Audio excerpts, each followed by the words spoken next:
sebelum kelahiran Nabi dalam waktu dekat, ada prahara besar yang dialami penduduk Mekah.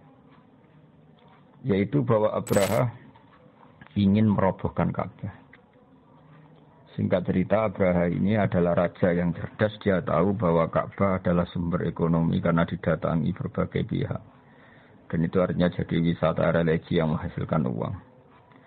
Abraha berpikir ingin bikin Ka'bah di Yaman yang kira-kira mendatangkan wisatawan juga yang nanti berakibat kebaikan secara ekonomi atau secara finansial. Singkat cerita, setelah dia bikin, ada orang Quraisy nggak terima sampai buang air besar di situ. Kemudian ini sangat bikin marah Abraha dan dia bersumpah akan menghancurkan Ka'bah. Setelah bersumpah mau menghancurkan Ka'bah, dia datang ke sana dengan pasukan gajah yang terkenal, yang melegenda dalam sejarah Mekah, sejarah Ka'bah. Ketika sudah mendekati Ka'bah, singkat cerita, gajah-gajah mereka yang hendak merobohkan Ka'bah, kalau diarahkan ke sana enggak mau. Tapi kalau diajak pulang mau. Setiap mau diarahkan lagi ke Ka'bah enggak mau. Setiap diajak pulang mau. Sehingga ini jadi peristiwa besar. Kemudian Abraham memaksakan tetap mau menghancurkan Ka'bah. Kenapa redaksinya alam taro? Bukankah kamu melihat? Berikut pendengar saya kutip sebagian sejarah pokok di sini.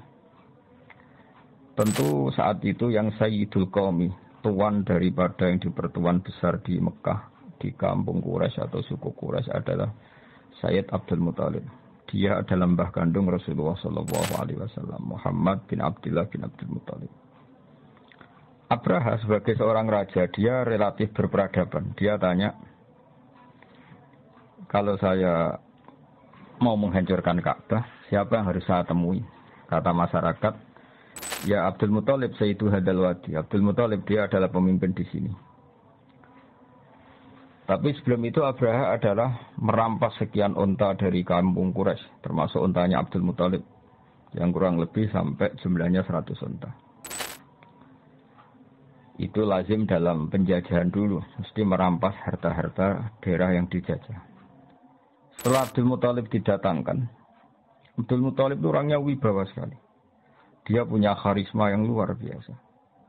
Sampai-sampai saking karisma beliau, Abraha ini duduk di singgasana, terus dia bilang, ya Abdul Muthalib, kalau kamu duduk di sebelah saya, kaum saya pasti gak terima, karena saya ini raja di raja. Tapi kalau kamu duduk di bawah, saya tidak punya nyali, saya di atas, kamu di bawah. Singkat cerita, akhirnya Abraha ini duduk sejajar dengan Abdul Muthalib. Setelah duduk bersama, kata Abraha, saya ingin merobohkan Ka'bah, tapi saya tidak ingin perang. Sebab itu ungsikan kaum bangsa kamu. Kata Abdul Muthalib, tidak, itu tidak urusan saya. Yang penting unta saya yang kamu sita, kamu kembalikan. Abraha terkaget-kaget. Dan dia terkaget-kaget karena melihat kearifan Abdul Muthalib, kewibawaan Abdul Muthalib. Dan dia orang besar yang dituakan, yang dianggap pemimpin besar. Dia terkaget-kaget ketika seorang Abdul Muthalib hanya memikirkan hartanya, bukan memikirkan Ka'bah. Sampai Abraha bilang, Anta Sayyidu Hadal Wadi, kami ini tuan daripada penduduk sini. Dan penduduk sini semuanya keberatan kalau Ka'bah saya hancurkan. Tapi kamu sebagai pemimpin mereka, malahan tidak memikirkan Ka'bah, malah hanya memikir unta kamu harus saya kembalikan. Aneh kamu. Kata Abdul Muthalib dengan kearifan dan keyakinan tauhidnya yang luar biasa. Karena beliau adalah mbah Rasulullah. Beliau mengandung Nurul Mustafa, nurnya Rasulullah. Beliau bilang, unta itu milik saya. Sebab itu urusan saya dan kamu hanyalah urusan unta. Soal Ka'bah, Baitullah, innali hadal baiti rabban hamahu. Soal Ka'bah, Baitullah itu ada yang punya, yaitu Allah, pasti menjaganya. Jadi saya tidak perlu memikirkannya. Pasti dijaga oleh yang punya. Maksud Abu Thalib tentu Allah Subhanahu wa ta'ala. Kata Abraha, oke, unta kamu saya kembalikan dan sekarang saatnya saya mau menghancurkan Ka'bah. Kata Abu Thalib, silahkan dan pasti nanti yang punya melindunginya. Innali hadal baiti rabban hamahu. Setelah itu Abdul Muthalib datang ke Ka'bah. Dia pegang halaqatul Bab itu semacam kayak ya pegangan pintu.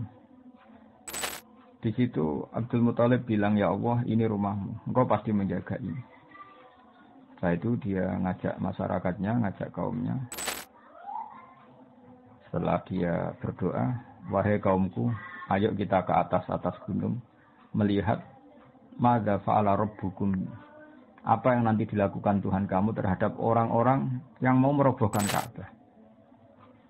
Singkat cerita, Abdul Muthalib dan para masyarakat Mekah ke gunung-gunung yang tinggi, yang dekat Ka'bah, melihat apa yang akan dilakukan Allah. Saking yakinnya Allah tidak akan membiarkan Ka'bah dihancurkan.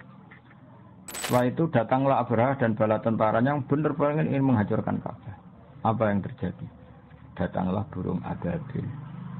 Burung ababil ini burung yang membawa kerikil-kerikil tajam dari neraka. Dan di situ tertulis alamat yang mau dijatuhin, sehingga semuanya tepat sasaran, tidak mengenai suku Quraisy. Ini termasuk kudratullah, di mana burung yang tidak punya akal menjatuhkan kerikil tepat sasaran. Sehingga sebelum ada bom pintar, bom beralamat, bom yang terprogram dulu, orang sudah menyaksikan kecanggihan burung ababil yang menjatuhkan kerikil mesti tepat pada yang salah, tepat pada sasaran.